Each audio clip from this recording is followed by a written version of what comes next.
Bonjour à toutes et à tous. Bienvenue pour ce cinquième webinaire consacré à Quartier de demain avec les 30 concepteurs qui nous ont accompagnés tout au long de la consultation. Je suis Céline Laurent, je suis la directrice du programme Quartier de demain au GIP EPO, Europe des projets architecturaux urbains. Bienvenue. Aujourd'hui, comme vous le savez, nous allons vous présenter trois zooms, trois perspectives thématiques. Il se trouve que lors des rendus, donc le 24 septembre 2025, l'ensemble des 30 équipes amenées à concourir sur les 10 dialogues compétitifs de Quartier Demain ont été amenées à présenter, à rendre plusieurs rendus. Vous avez été nombreux à venir voir les maquettes et les panneaux de concours qui ont été rendus dans le cadre des projets. Mais au-delà de ces rendus, on va dire peut-être plus classiques, nous avions demandé à l'ensemble des concepteurs et des équipes pluridisciplinaires que représentaient ces 30 équipes de travailler sur des manifestes, mais également sur des livrets thématiques qui sont tous en cours de publication vous aurez l'opportunité de pouvoir les voir. Un certain nombre sont déjà parus. Donc, ce sont des perspectives, appelées perspectives thématiques. Ces webinaires que nous sommes en train de finaliser aujourd'hui avec le cinquième ont pour but de regrouper ces différentes thématiques autour d'un grand sujet, d'un grand enjeu. Aujourd'hui, on a la chance de faire ce webinaire en partenariat avec un de nos partenaires depuis le début de l'aventure, qui est l'Union sociale pour l'habitat, l'USH. Donc, je présenterai Anne Jauvert, ici présente, qui fera l'introduction. Et nous avons décidé de rassembler trois perspectives thématiques autour d'un grand enjeu qui sont les stratégies de réhabilitation pour une architecture évolutive. Effectivement, on sait que les grands ensembles, finalement, ont hérité d'une architecture qui a quand même beaucoup de mal à évoluer, et on parle aujourd'hui de la durabilité de ces projets. Donc, l'évolutivité dans le temps pour durer a été au cœur, en fait, de ces trois concepteurs et de bien d'autres. Mais voilà, l'idée, c'était aujourd'hui de les regrouper tous les trois. On aura la chance d'accueillir aujourd'hui Civil Architecture avec Achille Bourdon et Lucie Joannard, donc, qui ont travaillé sur le site du Mans. Voilà, mais qui nous parleront au-delà du site du Mans, de la question de faire Coq-Neuve, j'y reviendrai.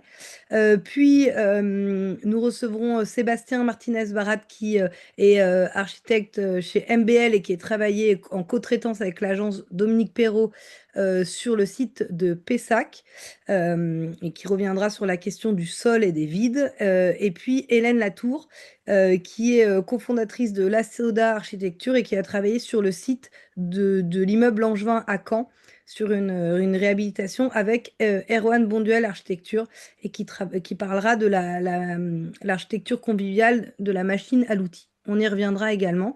Sans plus tarder, je laisse la parole à Anne Jauvert pour quelques minutes d'introduction autour de la question du renouvellement urbain, de la réhabilitation et de l'évolutivité chez les bailleurs sociaux notamment.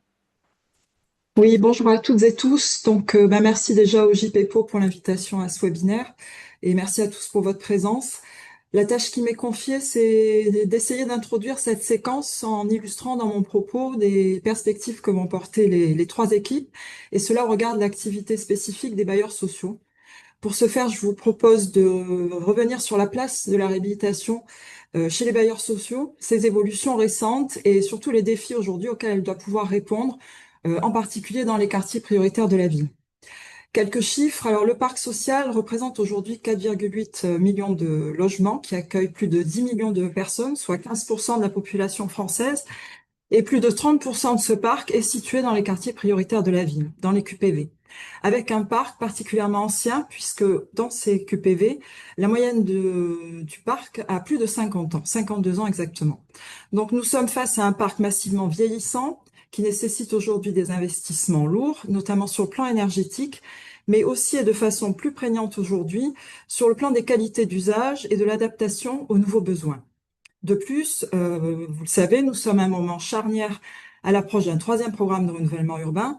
ce qui pose en fait avec encore plus d'acuité la question: quelle place pour la réhabilitation face à la démolition? La réhabilitation, on peut dire qu'elle est historiquement au cœur de l'activité des bailleurs sociaux, puisque les bailleurs ont cette spécificité de construire, gérer et conserver leur patrimoine dans le temps, un patrimoine bâti, mais aussi un patrimoine foncier. Dans le cas des projets en rue, on a noté une nette augmentation des coûts de travaux qui ont été investis par les bailleurs dans les requalifications. On est passé de 17 000 euros dans le premier programme à 47 000 dans le deuxième. Et actuellement, nous, le retour des bailleurs que nous avons, qui sont donc plutôt en fin de leurs opérations, c'est qu'on est plutôt autour de 80 000 euros par logement. Donc ce changement, il traduit des transformations profondes. On est passé d'intervention à la base technique, de remise en état, de mise en conformité, à des projets de requalification aujourd'hui beaucoup plus structurants et beaucoup plus ambitieux. La résidentialisation, ça a été une étape très marquante, un tournant majeur qui a introduit en fait la réflexion, notamment chez les bailleurs, de mieux articuler la question du logement avec la question des espaces collectifs, des rez-de-chaussée et surtout de l'espace public. Ceci a donc obligé les organismes à intégrer cette dimension urbaine, mais également d'intégrer la question des usages et aussi la question du foncier. Le foncier au sens de quelle est sa propriété, quels sont ses usages, quelles sont aussi ses possibilités de mutabilité et sa gestion ultérieure. On voit bien donc qu'il ne s'agit plus simplement d'améliorer l'existant, mais bien de répondre au moyen de ces interventions sur l'existant à des défis qui aujourd'hui sont majeurs. Quels sont-ils? Améliorer durablement le cadre de vie des habitants en essayant d'adapter donc ce parc existant aux évolutions des ménages, aux évolutions sociétales. Là, on retrouve des questionnements autour de la taille, de la composition des ménages, la question du vieillissement, la question de l'accessibilité physique aux bâtiments, aux logements. Et ce patrimoine est particulièrement parfois compliqué en termes d'accessibilité. Le deuxième défi, c'est contribuer à la transition environnementale. Le troisième, c'est d'agir sur la répartition territoriale d'une offre de logement social, et cela sans pour autant recourir à la démolition. La réhabilitation, on voit donc qu'elle devient un vrai levier stratégique, au même titre que la construction neuve. Pour parvenir à cette ambition, en fait, quatre grandes dimensions pour nous sont articulées. Une dimension technique, et là c'est la question de comment, à partir de l'existant, je peux atteindre un niveau de qualité du logement qui soit le plus proche de celui du neuf, en termes de confort, de performance, d'attractivité. Et là, on voit que les bailleurs, effectivement, sont amenés à rajouter des nouvelles qualités d'usage, telles que des balcons, des loggias, des patios, des pièces de vie supplémentaires, ou encore venir corriger des dysfonctionnements, tels que, effectivement, on l'a vu ces derniers jours, la question du confort d'été. La deuxième dimension, c'est la dimension environnementale avec des objectifs de décarbonation, de sobriété foncière, mais aussi de gestion des ressources. Cela suppose de s'interroger sur des niveaux de densification, des questions de surélévation, d'extension, mais aussi de mutualisation ou de partage d'usage. La question des toitures, des jardins, des rez-de-chaussée, ou encore la réversibilité des surfaces de stationnement. La troisième dimension, c'est la dimension urbaine avec des opérations qui doivent s'inscrire dans des stratégies territoriales et des dynamiques territoriales. Pour cela, il faut les questionner et voir comment elles peuvent répondre à des questions de désenclavement, d'intensification, d'usage ou d'activité. On a beaucoup d'interventions sur l'activation des rez-de-chaussée ou encore de résilience. Et cela dans des contextes qu'il faut prendre en compte, qui sont des contextes territoriaux très variés en termes de besoins de logement ou en termes d'exposition au risque de vulnérabilité. Enfin, la dernière dimension, c'est la dimension humaine. On voit effectivement que l'enjeu central d'améliorer les conditions de vie des habitants dans la durée est l'enjeu de répondre à des évolutions sociétales et de plus en plus cruciales aujourd'hui. On constate chez les bailleurs des nouvelles interventions qu'on appelle, nous, les restructurations lourdes. Alors, effectivement, vous en avez vu dans le cadre de quartiers de demain. Ce sont des opérations qui vont beaucoup plus loin en termes d'ambition et en termes de coûts, puisque là, on atteint 140 000, voire 200 000 euros par logement. Donc, on voit bien qu'on change complètement d'enjeu et d'échelle. L'importance des investissements, elle nécessite d'autant plus pour les bailleurs, finalement, de s'interroger la question de la pérennité de ces investissements. Là, on vise des amortissements à 40, 50 ans, et donc la pertinence dans le temps des réponses bâties ou programmatiques que ces opérations peuvent fournir. Les restructurations lourdes, on entend par ce terme des opérations qui vont modifier l'offre de logement en termes de typologie, de distribution, d'accessibilité ou encore de modulation de loyer, voire de statut. Certains bailleurs, effectivement, vont jusqu'à proposer que une partie du patrimoine restructuré puisse devenir de l'accession, du BRS, du PLS, du logement locatif intermédiaire. Et dans ce cas, il faut effectivement qu'il se pose aussi la question de comment reconstituer une offre à bas loyer qui est aujourd'hui très concentrée dans les QPV ailleurs, soit en dehors des QPV. On a conduit une enquête en interne l'année dernière et on a vu que 70% des bailleurs envisageaient ce type d'intervention. Donc on voit effectivement qu'elle devient une alternative crédible à la démolition. Alors pour conclure, juste quelques mots sur la place de l'habitant. Ça aussi, c'est un sujet que vous avez particulièrement travaillé dans Quartier de demain. L'habitant, il est au cœur de ces transformations sur l'existant. La réhabilitation, contrairement à la construction neuve, on intervient bien sur des lieux qui sont déjà vécus. On n'intervient pas seulement sur un bâti, mais bien sur des lieux de vie existants, chargés d'histoire, chargés d'usage. Cela suppose d'aller beaucoup plus loin qu'une simple information, une consultation des habitants, pour arriver à construire des démarches de co-construction. Et ces démarches, si possible, de pouvoir les développer tout au long des processus des opérations, depuis la phase amont, diagnostic, collecte des besoins, mais pendant aussi l'élaboration des programmes, pendant les chantiers, mais aussi, pour les bailleurs, c'est très important, en réfléchissant à la livraison et à la gestion ultérieure après la livraison des ouvrages. Dans ce contexte, on voit bien que la place des habitants, ce n'est plus une option, c'est une véritable condition de réussite de ces opérations, et intégrer les habitants, finalement, c'est mieux concevoir. Alors certains bailleurs, effectivement, aujourd'hui expérimentent et développent ce type de démarche. Pour le coup, ils vont beaucoup plus loin que l'exigence réglementaire qu'ils ont, hein, et ils assurent de ce fait une plus grande pérennité à leur investissement. Ils s'appuient sur des AMU, des AMO, des maîtrises d'œuvre qui ont intégré cette dimension urbaine de manière finalement à enrichir, mais aussi sécuriser les programmes et leur évolutivité. L'habitant devient donc au cœur des projets, c'est un acteur du projet. Et c'est sans doute là une des conditions majeures pour parvenir à construire une architecture véritablement évolutive et durable. Voilà, je vous souhaite un très bon webinaire et je laisse à chacun voilà, la possibilité maintenant de développer et d'illustrer vos perspectives. Merci beaucoup, Anne. Tu as relevé haut la main cette possibilité de dresser l'ensemble des enjeux qui vont vraiment nous occuper là, en termes de renouvellement urbain et de défis pour les bailleurs sociaux sur ces questions d'évolutivité et d'adaptabilité des logements. Donc, merci beaucoup pour cette introduction très très riche. Je vais tout de suite passer la parole et introduire donc Civil Architecture, Achille Bourdon et Lucie Joannard qui vont nous parler en fait d'une perspective qui nous a marqué, qui s'appelle Faire coque neuve, avec un enjeu qui est vraiment la question de la réhabilitation, poussée évidemment par le dérèglement climatique, mais la question de la séparation du bâtiment, de sa fonction, pour l'adapter aux usages. Donc la question qu'on a envie de poser et que vous allez développer dans vos propos, c'est justement pour viser la longévité des bâtiments, comment fait-on dans ces quartiers plus particulièrement? Pourquoi est-il utile de séparer la coque d'un bâtiment de sa fonction? Comment, pour vous, ça vous paraît être une bonne solution pour y arriver dans le cadre de réhabilitation? Et comment, en fait, ça apparaît comme une rupture finalement avec la conception un peu moderne des bâtiments jusqu'à présent? À vous la parole. Merci Céline, bonjour à toutes, bonjour à tous. Donc avec Lucie, on s'est organisé pour que je prenne une première partie de la réponse et puis Lucie une deuxième. Donc je vais commencer par une petite séquence. L'idée, c'est de mettre en perspective à la fois l'enjeu d'une stratégie de projet en réponse à la notion d'évolutivité et en parallèle de faire appartenir cette stratégie-là à une attitude architecturale, ce sur quoi Lucie va apporter des développements dans un deuxième temps. Donc, slide suivante, peut-être, première slide. Euh, pour parler de cette question, déjà, nous, on voudrait repartir du projet du Mans sur le quartier des Sablons avec la problématique de l'immeuble Lafite qui est en rose dans l'image à gauche, qui est un immeuble de bureau appartenant à un grand projet de rénovation urbaine, une soixantaine de millions d'euros investis sur le quartier des Sablons, 10 000 habitants, pour revenir reformer le centre-ville, remettre à plat le sol. Et quelque part, ce bâtiment, il est un bâtiment assez paradoxal, un bâtiment plutôt ignoré, plutôt relativement banal et peu identifié des habitants, même un peu délaissé dans son usage, et pourtant le cœur de la stratégie de rénovation, puisqu'il est vraiment le pivot central de ce qu'est le centre-ville en reconfiguration.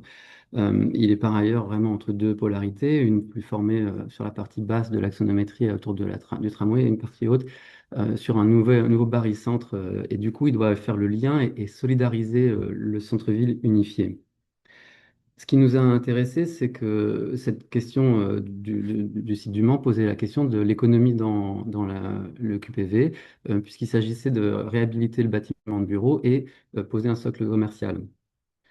Une autre question qui nous a beaucoup intéressé, c'était comment on pouvait rejoindre, à travers un projet architectural, la dynamique de la rénovation urbaine.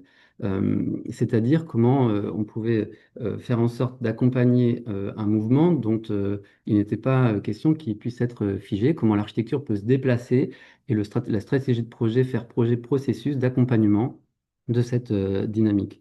Donc, la question transformer un bâtiment de bureau, elle posait quand même une problématique, c'est que le programme de bureau est en berne de manière assez générale et un QPV n'est pas la situation d'élection privilégiée pour un programme tertiaire, d'autant qu'il y a des programmes au Mans qui sont au bord de la gare et de l'université qui attendent preneurs. Donc, il y avait une forme de déplacement de la question avec une questionnement. C'est comment justifier d'investir 20% du budget de la rénovation urbaine dans un immeuble de bureau pour la collectivité, alors dans la perspective de maintenir l'économie au cœur du QPV, mais aussi développer l'offre de services. Mais nous, on a cherché à poser, à réinstaller la notion de stratégie en considérant que le projet, il est quelque part un multistrate et multisphère et il s'opère comme la synthèse. Donc, et que quelque part, cette notion de progressivité rejoint de la dynamique nous a appelé naturellement à embrasser la question de l'architecture évolutive qui est en attente de sa programmation face à une instabilité forte du programme, en particulier sur la question d'une absence de marché. Il n'y avait pas de marché pour l'immobilier tertiaire, faisons un bâtiment tertiaire. Donc la question, évidemment, c'est une forte détermination, une volonté politique derrière, mais nous, on a cherché à reposer une stratégie pour l'investissement. Et donc, je vais maintenant décliner plusieurs stratégies qui, ensemble, ont guidé à faire une stratégie de projet. Sur le plan de l'investissement, on a voulu implémenter voilà, l'idée que la collectivité venait en rôle d'investisseur à l'amorçage et allait garder la maîtrise du socle commercial pour maintenir la maîtrise des coques commerciales dans la durée, mais pouvait à terme se dessaisir des lots, des plateaux au-dessus. Donc on aperçoit le bâtiment sur la droite. L'idée, c'était de venir poser une stratégie de cession progressive, donc slide suivante, ce sera bien, de cession progressive des locaux tertiaires en étage, dont en fait on déplace un peu, on ouvre la notion de tertiaire grâce à plusieurs éléments que je vais décliner par la suite, pour venir quelque part réduire le risque financier porté par la puissance publique, puisqu'il ne s'agit pas forcément d'un équipement à part entière, on ne peut pas forcément affilier un bâtiment dédié à l'économie privée à ce qu'est un équipement apporté dans les comptes de la collectivité. Et donc, on a posé l'idée de venir rencontrer la logique des entreprises déjà présentes sur le quartier. Alors, vous avez des cartes de diagnostic programmatique sur des filières non délocalisables. En haut à gauche, l'échelle du quartier, puis l'échelle de la métropole, puis la région. Vous avez trois échelles d'analyse sur lesquelles on a travaillé sur un récit programmatique pour venir condenser le projet à partir d'une ambition de travailler et de servir les besoins des filières non délocalisables déjà présentes sur le quartier pour favoriser leur émancipation et enfin, donner l'opportunité à des entreprises locales de venir quelque part patrimonialiser au flux venant pendant la durée de vie du bâtiment pour que la collectivité se dessaisisse progressivement des lots d'étage tout en restant impliquée dans la copropriété, notamment par la maîtrise des socles. Elle y était déterminée. Donc ça offre une perspective de fixation des entreprises locales qui sont souvent désireuses de patrimonialiser. Donc on s'est installé dans cette proposition. Une autre stratégie de programmation, peut-être sur la slide suivante, c'était de prendre parti enfin, tirer dans une stratégie de commercialisation, venir différencier l'immeuble par rapport à ce que peut être le parc de bureaux de la métropole, à partir de ses qualités propres. En l'occurrence, ici, une barre de 15 mètres d'épaisseur, très fine, très longue, très standard, que l'on est venu quelque part reprogrammer à partir de ces distributions en venant adjoindre une coursive sur son flanc. On a travaillé sur non pas une distribution unitaire par noyau intérieur avec des couloirs, mais on a cherché à décloisonner le potentiel du bâtiment par l'adjonction de cette coursive pour venir fractionner les plateaux en petits lots appropriés à rejoindre les besoins des entreprises locales potentielles. Donc, on maximise, plutôt que de figer trop tôt l'usage, on cherche à maximiser la capacité. Et la coursive, elle devient vraiment un dispositif de commercialisation sur la façade, dans l'épaisseur de la façade. On a proposé de fixer tous les éléments de technique. Et puis, le bâtiment peut donc venir muter, évoluer, être rejoint de manière très modulaire, étendu, annexé sans reconfiguration, sans rénovation lourde, sans cette fameuse rénovation lourde qui était indiquée tout à l'heure. Donc la promesse aussi, elle est un peu différente, c'est de dire l'immeuble, on va strictement l'adapter aux besoins. C'est une stratégie de programmation qui vise à baisser les coûts, les charges, et plutôt que d'aménager, donc ça c'est la slide suivante peut-être, plutôt que d'aménager les niveaux intérieurs en niveau fini qu'on appellerait une livraison en blanc, on est venu rationaliser tous les processus, les finitions, les dispositions techniques dans une perspective de progressivité, c'est-à-dire livrer plutôt une coque brute au lieu de livrer les faux plafonds, les niveaux de technique moyennisés à la hausse pour rendre le bâtiment désirable, qui renchérissent le coût d'entrée dans les murs, ainsi de suite. Et donc, la question de ce niveau de finition et le fait de venir programmer, venir indépendantiser les solutions techniques via l'accès des coursives et les gaines en façade qui peuvent facilement permettre d'augmenter le dispositif à la lumière des besoins réels. Ça permet d'éviter des coûts environnementaux et de produire. Ça permet d'éviter de produire un aménagement générique qui serait peut-être pas nécessairement adhérer, enfin qui ne susciterait pas l'adhésion immédiate du preneur, et de se mettre plutôt dans la perspective de valoriser les qualités essentielles du bâtiment, la présence de la structure, la lumière, les vues, les réseaux disponibles, les matières, les circulations, les prolongements extérieurs, et c'est ce qu'on voyait dans les images précédentes. Donc, par ailleurs, le fait de venir mettre cette stratégie de mise en retrait en deuxième temps par d'autres chantiers de l'aménagement qui viendraient rajouter les couches nécessaires à l'usage des preneurs, ça permet d'envisager le chantier comme une stratégie économique avec un séquençage, la création d'une coque, c'est ce qui est donc le but de notre Zoom, une coque qui doit être brute. euh, Faisant l'objet d'un un grand chantier, et puis de ces travaux plus fragmentés, fractionnés, qui laissent la place à des entreprises locales, à des structures d'insertion, de réemploi, qui réinventent un peu la manière dont peut être passer les marchés par plus petite maille avec ces impératifs-là, lorsque les grands chantiers auront certes la capacité d'atteindre les objectifs de manière plus tangible, mais il y aura un coût associé. Donc, par ailleurs, ça répercute une stratégie un peu de bénéfice social local. Et puis, pour ainsi dire, ça permet aussi de concerter et d'aller progressivement à écouter les besoins exprimés par les usagers du bâtiment pour venir le spécifier. Donc, on distinguera vraiment la coque et les communs, les parties communes, dans la manière d'envisager une première phase de travaux. Et puis, on viendra agréger d'autres éléments de travaux.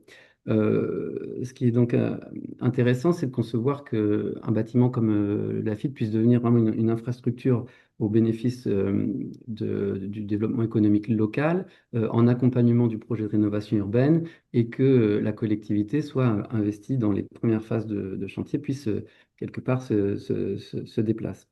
Je vais passer la parole à Lucie pour nous parler plutôt de comment l'inscription de cette attitude de projet, elle peut être dans le champ de la culture architecturale, fixée dans des repères plus théoriques. Oui, merci. On peut passer à la slide suivante. Donc on le voit, hein, sur ces premières images, il y a, derrière cette stratégie de séparer la coque et la fonction, une stratégie de faire face à l'obsolescence potentielle de la fonction. C'est un débat, qui a, déjà, une bonne, dizaine d'années, qui a émergé avec cette question, notamment, de la réhabilitation.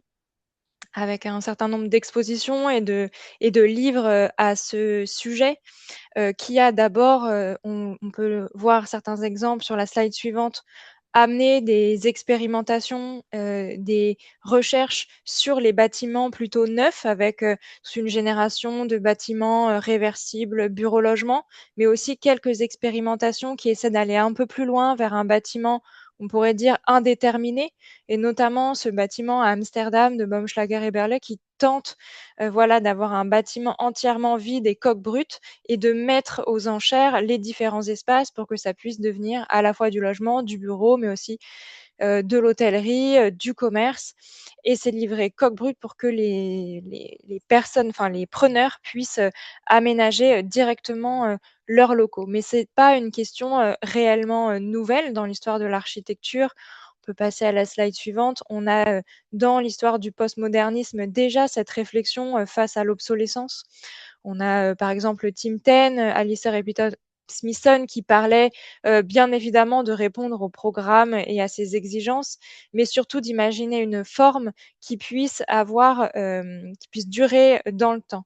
Ça évoque aussi, les recherches d'Archigram sur Plugging City et comment la ville devient un objet qui change en permanence, hein, avec l'affiliation évidente, du Centre Pompidou, qui sont ces grands plateaux libres sur lesquels on a un un happening permanent finalement, et là on n'est pas dans, la rupture avec le modernisme et ni même avec le fonctionnalisme, ça dépend comment on le définit, mais si on prend la définition de Rainer Banham qui est cette idée d'architecture machine, on est en plein prolongement, dans cette, stratégie de construire, pour le changement, des Tim Ten, et il y a une deuxième stratégie, qui existe, qui est illustrée sur la slide suivante à travers, la tendenza et la figure de Rossi, où là, on a plutôt une stratégie de rupture avec ce que représente le modernisme et cette architecture machine, qui est le retour à la monumentalité, aux archétypes urbains, à la typomorphologie.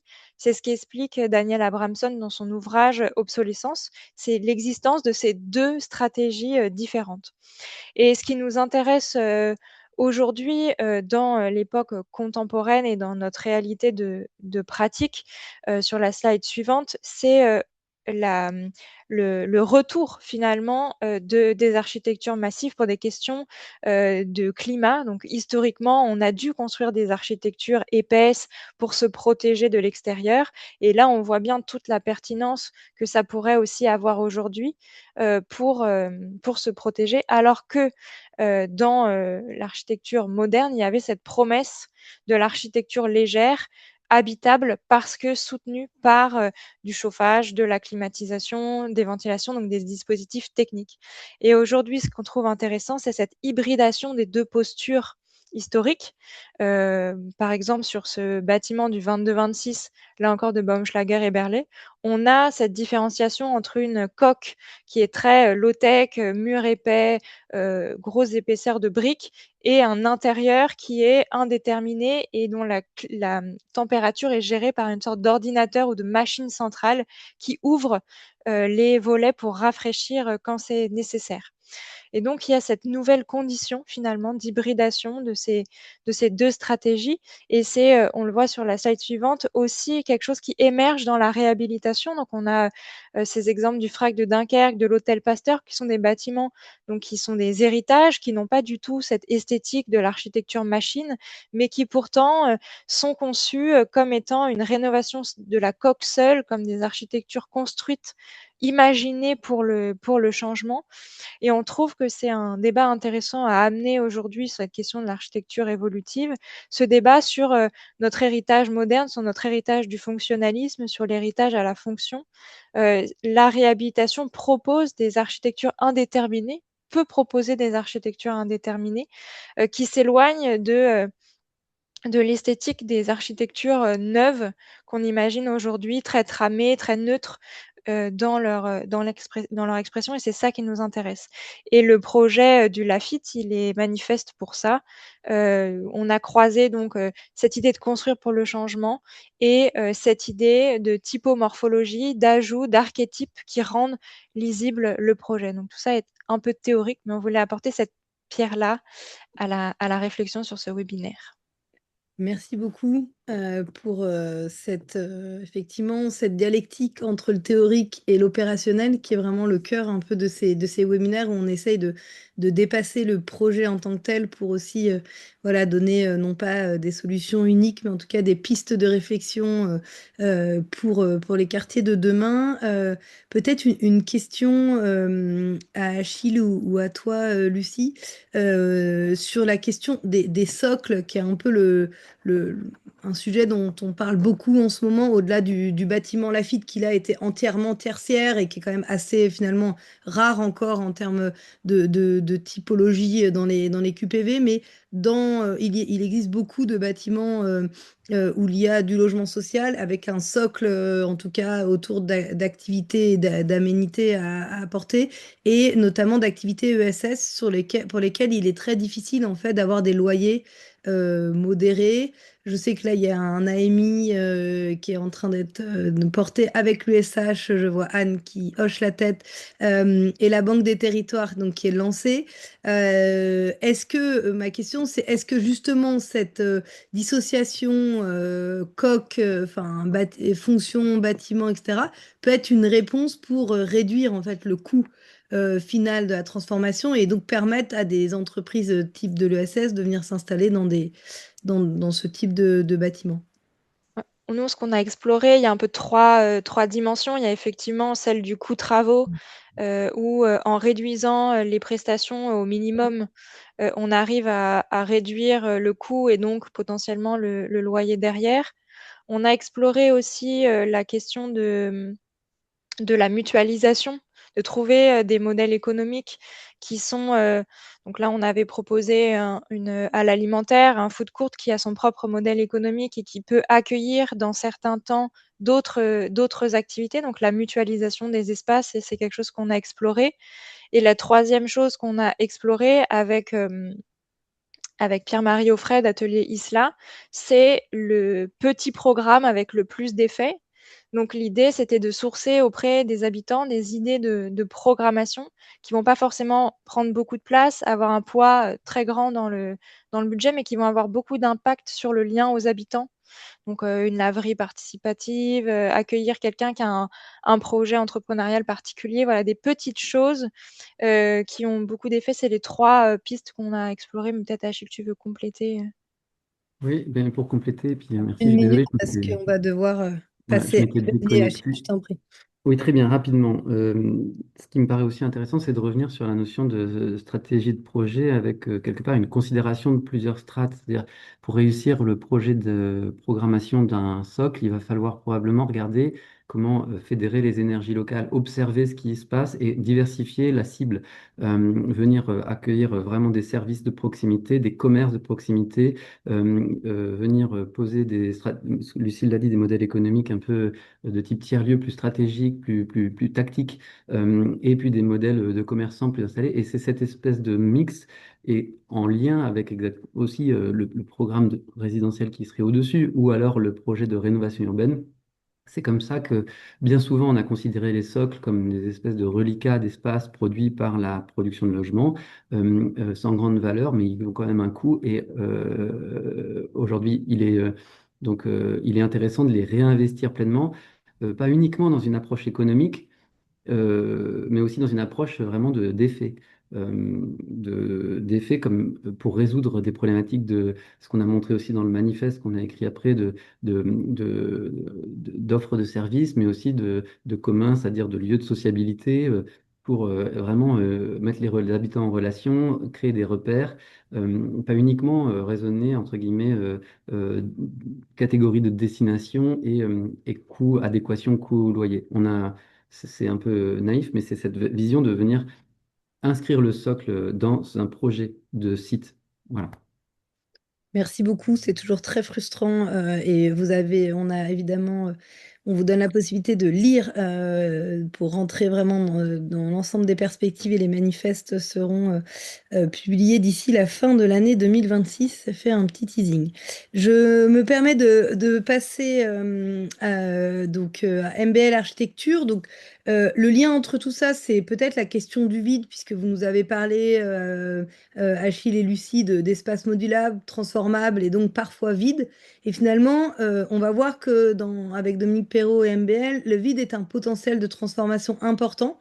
Donc là, la question, donc avec deux zooms connectés au sol et conquérir des vides, donc c'est cette perspective que Dominique Perrault, MBL Architecture ont proposée, sur le fait que souvent les maîtres d'ouvrage ou les habitants ont cette peur du vide, et pourtant en pensant ces vides, on peut peut-être réhabiliter cette tour. Donc évidemment en partant de la tour 8 de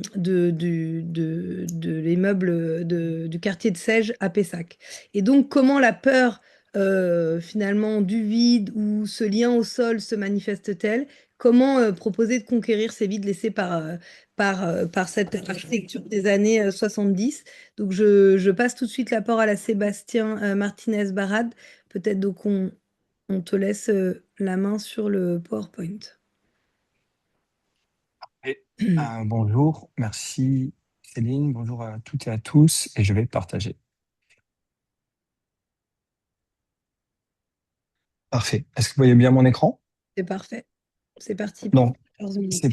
c'est parti pour 15 minutes. Donc, je vais vous parler donc du quartier de Sège, à Pessac, à côté de Bordeaux. Donc, c'est une opération assez emblématique des grands ensembles. C'est un ensemble de Jean Dubuisson, qui correspond à l'image que vous voyez ici. Donc, c'est un ensemble de 8 tours, ce qu'on appelait le plateau des 8 tours, avec des immeubles bas en croix grecque, qui sont caractéristiques de l'architecture de Dubuisson, qui quand même favorisait plutôt les immeubles bas, il n'aimait pas vraiment les tours. Ici, à la fin des années 60, pour plein de raisons, il a été obligé de travailler finalement sur cette typologie de tour qu'il n'appréciait pas tant que ça. Et en fait, on s'aperçoit qu'il a développé une tour que l'on retrouve dans plusieurs projets, à Chambéry, à Port-de-Clignancourt. Donc finalement, travailler sur la tour 8, qui est la tour au centre, un peu excentrée ici, ça a été travaillé sur une sorte d'idée de tour qui traverse plusieurs projets de Dubuisson. Et on pourrait dire aussi que c'est une idée de tour qui traverse en fait les projets des 30 Glorieuses en général, puisque les architectes quand même se regardaient les uns les autres sur leur typologie, etc. Donc on est quand même sur quelque chose d'assez archétypal, même s'il y a eu des tours exceptionnelles. Pour revenir un peu sur le mode de travail, je pense que c'est important de parler de la structure de la réflexion, qui s'est structurée en 3 temps. Le premier temps était un temps, je dirais, de ce qu'on appelle diagnostic. Nous, on n'aime pas spécialement ce mot, mais plutôt un temps d'enquête qu'on avait intitulé Faire connaissance, et qui a permis aussi de comprendre finalement ce qu'on regardait quand on regardait cette tour. Et le fait que finalement, on ne pouvait pas déconnecter évidemment la tour du quartier, la tour des autres tours de Dubuisson et la tour des autres tours des 30 Glorieuses. Donc, on était vraiment sur un objet multiscalaire, et il fallait un peu en comprendre la généalogie et aussi la réalité, je dirais, technique. Je vais y revenir. Le deuxième temps s'appelait plutôt planifier l'incertitude. C'était justement sur la question de comment intervenir, et comment intervenir sans, je dirais, de manière trop rassurée, bloquer les choses et ouvrir justement à l'aléa l'intervention architecturale, tout en lui donnant une forme stable qu'on puisse partager, mais aussi en la laissant ouverte dans sa résolution architecturale pour qu'elle puisse s'adapter. Et le dernier temps, étonner la catastrophe, étant le projet. Le premier temps, faire connaissance, on sait toujours, il y a ce dessin qui est apparu, qui a été fait par l'équipe, qui était de dire il y a une mesure commune forcément à ce plateau des 8 tours à l'échelle de l'appartement, de la pièce. Et on avait un peu du mal à comprendre comment finalement tout ça s'était agencé. Et évidemment, puisqu'on est dans la fin des années 60, époque pré-digitale, l'urbanisme se faisait par des tracés régulateurs, et on a trouvé effectivement qu'il y avait une trame de 6 par 6 qui liait les structures des tours, la taille des pièces, je dirais l'organisation des appartements et l'organisation du quartier. Donc il y a bien une logique globale une sorte de trame fantôme qui soutenait le quartier, chose qu'on ne voit plus aujourd'hui, puisque le quartier a évolué de manière extrêmement différente et avec des aménagements qui ajoutent une certaine confusion, mais on voit bien qu'il y avait quand même l'idée que c'était plus qu'un bâtiment, une collection de bâtiments, c'était vraiment quelque chose qui était tenu par les alignements des arbres, les positions des mobiliers, évidemment les tracés des voiries, l'ornementation des façades, la position des cloisons. Il y avait une sorte de quelque chose d'extrêmement cohérent. Puis, il y avait le sujet du raccordement au sol. Alors, on sait que la modernité a eu peur du sol, hein, qui était sujet, évidemment, après la période hygiéniste au miasme. Il y avait une sorte de peur du sol, on peut dire, avec cette volonté de se décoller du sol. Chez Dubuisson, il a déjà une position un peu critique par rapport à ça. Déjà, il n'aime pas trop se décoller, il n'aime pas que les immeubles aillent plus haut que les arbres, d'une certaine manière. Et à chaque fois qu'il conçoit une tour, il essaie de travailler une forme de raccordement. Le petit croquis que vous voyez, c'est un croquis de réunion qu'on a trouvé dans les archives de Dubuisson, où on voit que les tours de Sège, en fait, leur rapport au sol n'a jamais été résolu. Aujourd'hui, si on va à Sège, on voit un rez-de-chaussée qui est quasiment muré, avec un hall qui est extrêmement réduit. En fait, on passe du grand plateau des tours, qui est une espèce de grand espace qui n'est pas vide, mais qui est, je dirais, assez confus, le grand espace de la ville, à ce hall minuscule, jusqu'à son appartement. Il n'y a pas de sas de décompression, il n'y a pas d'échelle intermédiaire, il n'y a pas d'échelle de voisinage, il n'y a pas d'échelle de communauté en dehors de la ville ou le privé. Et dès le début, en fait, Dubuisson, il se pose la question de comment résoudre ça. Il n'y arrive pas. Il y a des maquettes qui montrent des structures, il n'y arrive jamais. Donc, on disait la modernité a peur du sol. Bon, il y a des projets assez emblématiques. On a souvent utilisé cette image de Minoru Yamasaki qui montre vraiment cette volonté de décollement du sol. Et il y a cette trame qui, en fait, est le seul lien entre le sol et la tour. Alors ça, c'est des collages qu'on a fait avec Dominique Perrault et Inside Outside durant les phases de conception, où effectivement, il y a une structure qui est cette espèce de grande trame qui ressemble de manière assez abstraite. C'est un objet abstrait, moderne, qui ressemble à un sol Lewitt ou à une grande pergola, on ne sait pas trop, mais quelque chose qui en fait soutient de manière abstraite ces tours, mais qui a complètement disparu, qui s'est dissous dans le paysage, qui n'a jamais vraiment existé, si ce n'est que par la métrique. Donc, comment déjà retrouver cette trame-là? Comment l'expliciter? Comment prendre acte d'une mesure qui lie les éléments de la ville et les échelles du banc jusqu'à la tour, en passant par les arbres et l'appartement, pour faire communauté, faire ville, tenir les choses ensemble par la métrique.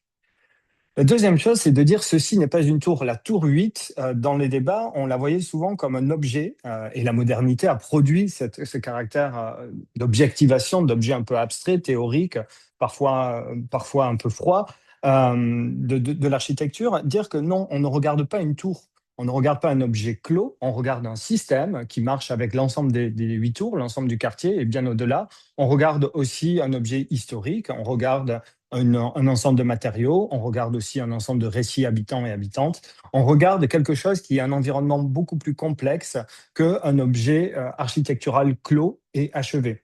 C'est un système qu'on peut réouvrir. Et c'est à partir de là, à partir de cette connaissance de la tour et je dirais, en commençant à la désobjectiver, pas la considérant comme un objet, que le projet a commencé à s'enclencher vers l'idée finalement d'un environnement qu'on pouvait travailler de l'intérieur et qui pouvait venir s'étaler sur le sol et se reconnecter.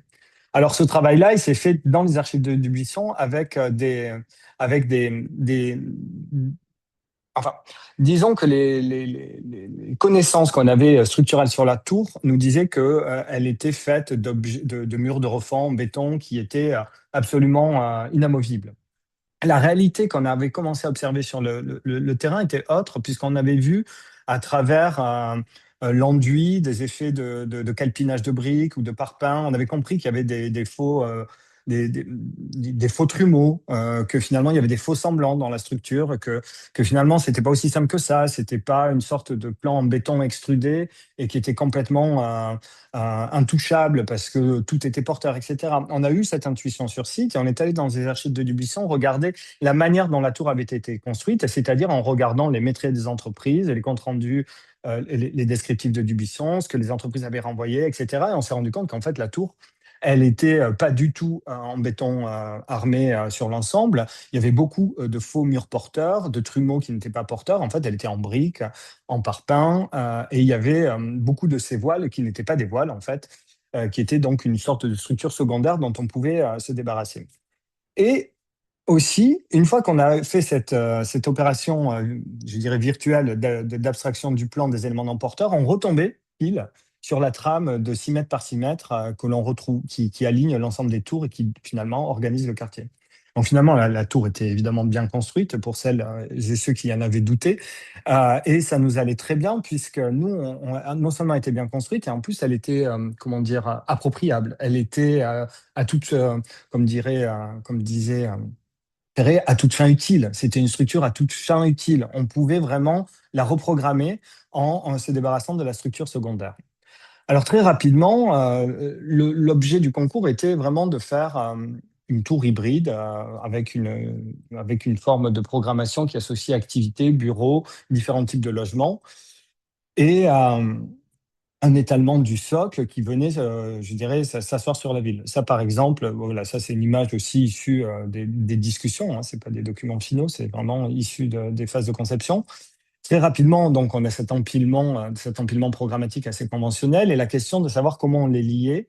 Le projet a été de dire, ben, finalement, on va supprimer une travée de la tour, puisque la tour est quand même très dense, ça fait 30 mètres par 17 mètres, il y a 6 appartements, ils sont mono-orientés, donc ça va être très dur de faire du logement traversant dedans. Il y a vraiment certains appartements qui sont plein sud, d'autres plein nord, donc c'est très polarisé. Si on veut vraiment reconquérir une forme de qualité du logement, il ne faut pas hésiter finalement à aérer cette tour. Et l'action a été de dire, bon, on va faire une sorte de rue verticale, c'est-à-dire un ensemble de plateaux à chaque niveau, en déposant l'ensemble des structures à cet endroit-là, en ventilant du nord au sud et de manière à pouvoir finalement adresser des logements sur de grandes terrasses qui après deviendront programmées et qui descendront par un système d'escalier et de desserte jusque dans les autres programmes jusqu'au rez-de-chaussée. Alors cette attitude, je dirais, de faire le vide, elle s'inscrit un peu en écho et en contrepoint d'une autre attitude qui est plutôt celle de l'activité universelle qu'on a beaucoup regardée, qui va être celle de venir densifier, ou en tout cas étendre le logement. C'est une attitude qu'on a étudiée comme étant une hypothèse. Et ici, en fait, précisément, on s'est dit peut-être plutôt que d'avoir du privé supplémentaire, construisons une armature de commun qui structure finalement cette échelle manquante dans la sociabilité de la tour, c'est-à-dire cette échelle de voisinage, et une armature de commun qui puisse être programmée et qui puisse aussi avoir une qualité climatique, je dirais, différente de la tour et des logements. Donc, ça a donné cette rue verticale. Donc, vous voyez une maquette ici qui est théorique. Hein. Donc, c'est un ensemble de plateaux qui va lier la façade nord et sud et finalement permettre de déployer des grands plateaux qui vont être programmés et surtout d'adresser des logements et des bureaux qui puissent être traversants et ventilés. Sébastien, il te reste 1 minute. 5 minutes. 1 minute, OK. Et donc ici dans les logements, on voit bien le travail sur les logements qui donne sur ce plateau-là. Donc pardon, ça c'est les bureaux. Les logements de la même manière, avec cet encorbellement de la rue. Ici, la coupe. Et évidemment, la question, c'est comment ce système-là vient conquérir le sol.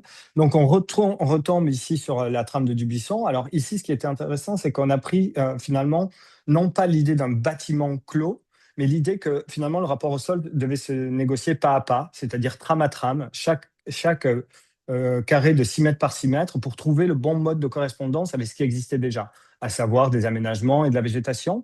Et on a travaillé sur un système de trames proliférantes qui est vraiment on a parlé des Tim Tam juste avant, et c'est totalement la même filiation intellectuelle.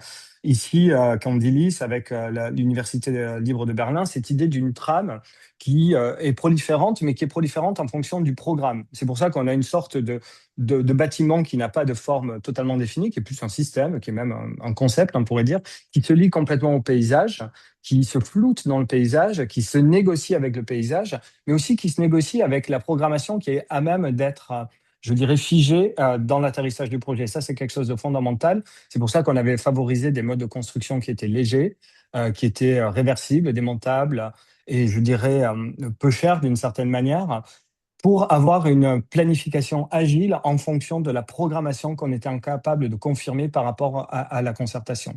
Ce qui donne en fait cette forme un Je peu vais hybride devoir, de bâtiment paysage. malheureusement, Et c'est fini. c'est très C'était la frustrant. fin. Je suis désolée. Pardon. Comme je ne connais pas exactement le nombre de slides, je voulais quand Non, même non, c'est la dernière. puisse Hop. échanger sur une dernière question et merci beaucoup. C'est toujours, encore une fois, une gageure d'arriver en si peu de temps à résumer ce travail énorme que vous aviez chacun effectué pendant plus d'une année, à la fois opérationnel et de conception et théorique également, parce qu'on voit qu'il y a beaucoup de théorie derrière et de concepts. Du coup, peut-être une question sur ce lien au vide et donc le choix que vous avez fait de venir creuser en fait la tour et donc d'enlever des surfaces, ce qui, d'un point de vue opérationnel, parce qu'on a des maîtres d'ouvrage et des bailleurs qui nous regardent, pose la question bah, de l'équilibre économique. Mhm. Et donc, qui peut être compensé en partie par le fait, comme tu l'as dit, que tu rajoutes aussi dans le socle des bâtiments capables et légers, voilà, qui viennent intégrer d'autres types d'usages. Mais est-ce que par d'autres exemples que vous avez pu voir ailleurs, soit par vous-même, soit par d'autres architectes, vous avez pu démontrer que c'était quand même qu'il y avait possibilité d'avoir cet équilibre? En quelques minutes, désolé, hein, c'est Ouais, alors la première réponse, c'est vraiment sur la qualité des logements. Aujourd'hui, vraiment, en fait, en faisant le vide, on arrive à faire un climat intermédiaire qui permet d'avoir des logements traversants et une qualité de commun, chose qui en fait rend la tour enviable d'un point de vue de l'habitabilité. La question, c'était vraiment de faire des logements qui puissent être désirables. Et aujourd'hui, la densité de la tour, non pas en nombre de logements, mais je dirais en masse construite, poser une question vraiment de qualité de logement. Aujourd'hui, l'ensemble des logements sont traversants ou bien orientés et il y a des communs qui sont à la bonne taille. C'est-à-dire, ça, c'est tout un travail d'équilibre, c'est-à-dire trouver la bonne taille pour les communs pour pas qu'il y ait non plus trop de communs avec des effets de gestion qui soient complexes. Après, aussi, dans le cas d'une tour hybride, en fait, on n'a pas besoin de même qualité d'espace partout. C'est-à-dire qu'il y a certains types de programmes, type, je ne sais pas, des ateliers d'artistes, des garages ou des ateliers artisanaux qui, en fait, ont besoin d'une architecture qui n'est pas, je dirais, entièrement, je dirais, thermique comme l'est le logement. Et en fait, en travaillant sur ces différentes qualités d'espace aussi, on arrive à moduler un peu cette rupture plein vide qu'on peut avoir dans les bâtiments classiques. Et c'est vraiment le propre de cette structure proliférante qui est d'arriver à faire une sorte de décliner les qualités climatiques en fonction des programmes. Ça, donc du coup, en termes d'espace, en fait, on produit plus d'espace, mais avec des qualités de finition moindres et donc d'investissement moindre sur chacun des espaces. Donc c'est un petit peu théorique, évidemment, et ça va devoir, c'est aussi toute l'ambition du projet, hein, c'est d'avoir quand même, de préserver cette dimension expérimentale. Après, il faut juste pour conclure, penser à l'échelle du quartier. Nous, on a voulu faire la démonstration aussi qu'on pouvait finalement perdre un tiers de la surface appliquée à chaque tour et ne pas détruire 3 tours comme c'était finalement planifié au début. Donc c'est une manière aussi de dire qu'en créant de la qualité, ça permet de garder toutes les tours. Ok, merci beaucoup. Donc tout ça reste à suivre dans son opérationnalité. Je vais passer la parole si tu peux te déconnecter, enfin, Pardon, ouais. ton partage d'écran. Arrêtez pas. Hop. Merci beaucoup. Et du coup, on va donner la place au troisième concepteur, donc Hélène Latour de la Soda, avec une perspective qui s'appelle Pour une architecture conviviale. Donc on est sur un autre site, celui de Caen, un autre archétype. Donc on passe de la tour à la barre, avec deux archétypes assez classiques qu'on reconnaît dans les grands ensembles. Et la perspective autour de la machine et de l'outil nous offre une critique des logiques architecturales d'un temps un peu révolu. Donc, on va revenir aussi hein, sur les questions un peu théoriques de concepts d'architecture, mais en intégrant, et Anne en a parlé dans son introduction, et la question de l'habitant. Dans ces espaces de vie, donc comment on passe d'un bâtiment pensé comme une machine à habiter à un outil convivial qui permet une repossession dans l'environnement par les habitants d'un quartier. C'est un peu tout ça dont tu vas nous parler avec peut-être un enjeu particulier autour de la maintenance et de la gestion de ces espaces dans le temps. Oui, tout à fait. Bonjour, bonjour à tous et merci de me donner la parole. Donc c'est vrai que nous on a, alors peut-être par rapport aux intervenants précédents, on s'est sans doute un peu plus détaché de notre vraiment de notre site pour rester sur des choses un petit peu plus peut-être théoriques, en tout cas moins situées et un peu plus générales, ou en tout cas des ambitions voilà, un peu portées de manière générale. On avait envie de commencer juste par la question un peu chapeau qui est posée par ce webinaire, donc quelles stratégies de réhabilitation pour une architecture évolutive. Je veux bien la slide d'après, et où en fait on revenait sur un peu et là aussi, Anne Jaubert l'a évoqué tout à l'heure, mais c'est vrai qu'on revenait un peu sur quelles avaient été les stratégies dans le passé de réhabilitation. Alors là, on a une image de notre bar Langevin à Caen. Donc une des premières réhabilitations thermiques. Il s'agit de la prime Palulos. Donc, alors là, en l'occurrence, c'est en 87. Donc avec une première intervention sur le bâti pour améliorer les conditions thermiques. Et puis, dans le quartier de la Grâce de Dieu, en tout cas, c'est très sensible. Il y a effectivement une deuxième vague de stratégies de réhabilitation, donc portée par l'ANRU à partir des années 2000. Là, en l'occurrence, c'est une image de la démolition à la Courneuve de certaines barres de la Cité des 4000, mais donc voilà, c'est deux un peu stratégies. D'ailleurs, stratégie ou en tout cas voilà dynamique. Et le programme de l'ANRU au quartier de la Grâce de Dieu à Caen, voilà, il a démoli une grande partie, peut-être à peu près la moitié des bâtiments de ce quartier, et le reste a été rénové aussi thermiquement, un peu dans voilà, dans la même veine que Palulo, c'est-à-dire plutôt l'ajout d'un manteau thermique. Alors après, ça, voilà, les couleurs pastel des années 80 ont fait place plutôt au blanc et gris des années 2000. Et puis, les performances thermiques ont aussi évalué, mais finalement, on reste un peu sur le même genre d'opération. Et c'est vrai que il nous semble que ces opérations-là, ce qu'on mettait un petit peu en avant, c'est qu'elles sont finalement peu évolutives. Et c'est ce qui a été un peu dit aussi tout à l'heure. C'est plutôt des interventions un peu solutionnistes, ou en tout cas voilà, qui apportent une solution un peu à un moment donné, mais finalement qui a peu de capacité d'évoluer ou d'apporter une solution qui s'inscrit un peu dans la durée et ne fait pas non plus vraiment face à l'obsolescence un peu inévitable des bâtiments. Donc nous, par rapport à ces stratégies-là, c'est vrai qu'on a essayé de mettre en place, enfin de s'intéresser en tout cas à une autre stratégie, et c'est celle qu'on présente un peu ici, qui serait ce qu'on pourrait appeler une stratégie de maintenance. On peut passer à la slide d'après, ou peut-être une stratégie du soin en fait porté au bâtiment, avec voilà, un soin porté par une culture partagée de la maintenance, et une culture partagée à la fois par les habitants, à la fois bien sûr par l'architecte, par le gestionnaire, par le bailleur, par finalement tous les acteurs qui sont réunis autour de la question de la vie du bâtiment.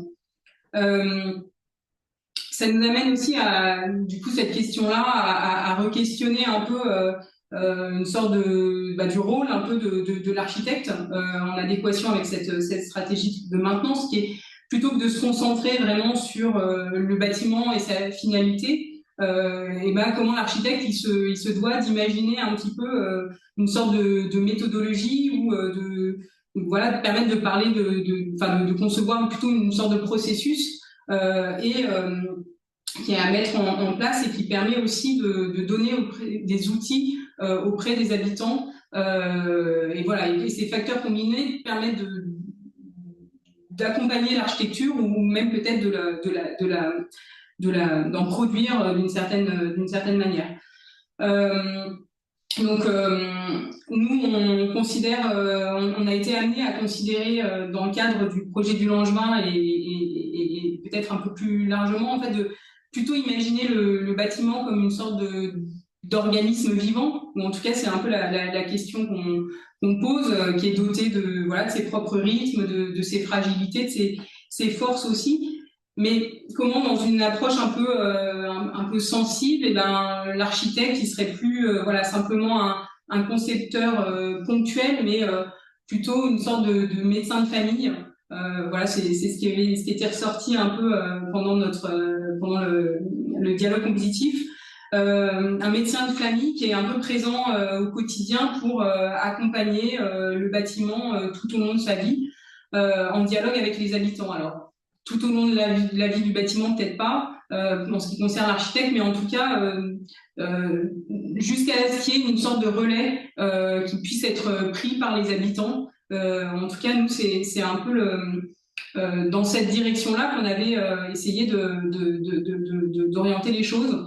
Et notamment dans le cadre du Langevin, on a eu envie de donner corps un peu à cette idée par la mise en place de ce qu'on a appelé la fabrique du Langevin, et qui était un lieu qui est pensé vraiment comme une sorte d'organe de maintenance du bâtiment, qui est situé dans le socle, qui est visible, qui est accessible, qui est intégré au cœur du site et qui serait un lieu à la fois comme un atelier de réparation, mais aussi un espace de transmission de savoir-faire, un point de ralliement en fait pour tous ceux qui auraient envie de s'impliquer dans le soin du lieu où ils vivent, du lieu où ils habitent. Donc là, il y avait vraiment l'idée de mettre en place, de restaurer en fait une culture du soin et de l'entretien qui aujourd'hui est un peu oubliée dans les modèles classiques de gestion du bâti. Et en fait, avec cet enjeu de faire émerger une envie partagée de prendre soin du bâtiment, un peu comme dans l'idée d'un bien commun dont on prend soin de manière collective et partagée. Alors peut-être si on passe à la slide d'après et qu'on vient à cette question que tu posais, Céline, sur vraiment comment passe-t-on d'un bâtiment pensé comme une machine à habiter à un outil convivial. C'est vrai que dans notre perspective, il y avait vraiment la question de comment on redonne en fait aux habitants la capacité d'agir sur leur environnement. Et ça nous avait amené à interroger un peu cette idée du bâtiment machine avec je vais pas revenir dans l'historique un peu en détail parce que ça se trouve dans notre perspective, mais il y avait quand même cette mise un peu en perspective historique de une espèce d'obsession un peu moderne pour contrôler le climat intérieur qui était qui a apparu peut-être en 1851 avec la construction du Crystal Palace, qui réussit vraiment pour la première fois à créer un microclimat à l'intérieur du bâtiment qui n'a absolument rien à voir avec l'environnement immédiat et avec l'extérieur en fait. Comment dans les années 30 Le Corbusier il met en place son histoire de respiration exacte, donc qui propose ce système-là pour la cité du refuge, le bâtiment de l'Armée du Salut, où en fait il propose une façade qui est entièrement vitrée et absolument totalement fermée, totalement hermétique, sans aucun ouvrant, et avec un système de ventilation mécanique avec l'air qui est récupéré, qui est emmené dans une usine de traitement d'air en sous-sol et qui est conditionné, qui est redistribué dans les étages, donc en système fermé, sans jamais aucun rapport à l'extérieur. Donc ça, c'est des petites illustrations que vous voyez à l'écran, et à côté de ça, on a aussi la cité radieuse avec pareil cette espèce de vraiment l'arrivée de ce bâtiment machine où tout est contrôlé et amené, redistribué, etc. Et en fait, nous, on a commencé à envisager notre immeuble cet immeuble du Langevin à Caen, un peu comme un bâtiment machine hérité du mouvement moderne, avec effectivement toute sa mécanique interne qui fonctionne très bien. Enfin, très bien, qui fonctionne en partie. Mais disons que la critique un peu qu'on portait vis-à-vis de ça, c'est finalement l'idée qu'il y a une sorte de désengagement de cette machine, de ce bâtiment machine vis-à-vis de son environnement, vis-à-vis du milieu dans lequel il s'installe. Et il y a effectivement des échos évidents avec les deux zooms précédents qui ont été présentés, avec la peur du vide, des sols un peu inertes sur lesquels s'implantent ces bâtiments. Et donc à ça, on a plutôt opposé, ou en tout cas été dans une sorte de dialectique ou de dichotomie entre bâtiment-machine et plutôt outil convivial. Alors cette distinction, cette opposition entre machine et outil, elle était donnée un peu par Mumford dans un texte extrait de Technique et civilisation, donc qui sort en 1934, et dans lequel il propose une sorte d'histoire un peu culturelle et sociale de la technique. Et lui, il oppose un petit peu l'outil et la machine, justement dans leur degré d'indépendance dans le fonctionnement, ou plutôt d'automatisation. Voilà, il dit que l'outil, lui, se prête à la manipulation, tandis que la machine, elle se prête à l'action automatique. Et nous, dans cette espèce de distinction entre automatique et manipulation, c'est quelque chose qui nous a beaucoup intéressés, et qui nous a amené à avoir envie de trouver les moyens de redonner en fait aux usagers, aux habitants, la capacité de manipuler en fait leur environnement, de manipuler l'architecture dans laquelle ils habitent, etc. Et donc de redonner d'une certaine manière les outils pour manipuler ça. Et donc il y avait tout un jeu un peu entre machine et outil, avec voilà, la machine elle est automatique, l'outil est flexible, polyvalent, etc. Enfin il y a tout un jeu d'opposition qui pouvait s'établir, qui fonctionnait, qui était assez illustratif. On peut peut-être passer à la slide suivante. Après, il y avait cette idée d'outil convivial. Il te reste une minute, donc voilà. D'accord, donc je vais aller un peu plus vite. Il y avait juste sur cette idée dans la question, l'idée de reprendre possession de leur quartier. En fait, dans cette idée de possession, de reprendre possession, il y a un peu l'idée de propriété qui nous interpelle aussi dans cette question de la maintenance, parce que c'est vrai que la question de la maintenance, elle est souvent associée à l'idée de propriété, alors quand on est comme ça dans des immeubles de logement social, et en fait on n'a pas cette question-là. Comment on peut arriver à la fois à susciter l'envie d'entretenir, l'envie de prendre soin du bâtiment dans lequel on habite, c'était plutôt en considérant en fait l'environnement comme un bien commun, ou le bâtiment comme un bien commun, plutôt que de cette idée de propriété.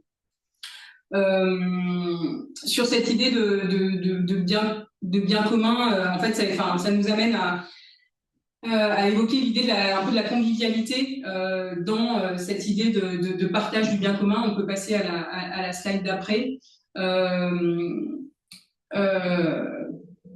Slide d'après. Merci beaucoup. Avec différents projets qui pouvaient permettre d'illustrer en fait cette question de convivial et avec cette idée d'architecture un peu outil qu'on reprenait et avec ces attributs qu'on pouvait associer à l'idée de l'outil, donc qui est manipulable, qui est appréhendable, qui est appropriable, qui est lisible, qui est évolutif, qui est polyvalent. On a essayé de mettre au point ces différentes choses et de redonner ces outils-là aux habitants, leur permettant de gérer en fait leur confort par rapport à cette manipulation simple et lisible de l'architecture par à la fois un confort individuel à l'échelle du logement, mais aussi un confort plutôt commun et collectif. Donc avec des questions de reprendre un petit peu le pas sur son environnement, sur la manipulation de son environnement. Voilà, il y avait beaucoup de choses à évoquer liées au regain de tout ce qui est low-tech, tout ce qui est empowerment, do it yourself, avec des références. Hélène, Ouais. je te propose, je suis obligée de t'arrêter, j'en Ouais. suis désolée.